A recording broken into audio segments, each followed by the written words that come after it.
நம் அனைவரையும் என்றென்றும் பாதுகாத்து வழிநடத்தும் இறைவனுக்கு மாட்சியும் புகழும் உண்டாவதாக. தினம் ஒரு இறைவார்த்தை. இன்று நமக்கு கொடுக்கப்பட்டிருக்கும் வைரமுத்துக்கள். திருப்பாடல் அதிகாரம் 4, இறைவார்த்தை 7 மற்றும் 8.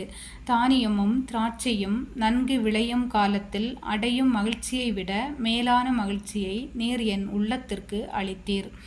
இனி நான் மன அமைதியுடன் படுத்துறங்குவேன். ஏனெனில் ஆண்டவரே, நான் தனிமையாயிருந்தாலும் நீரே என்னை பாதுகாப்புடன் வாழ செய்கின்றீர்.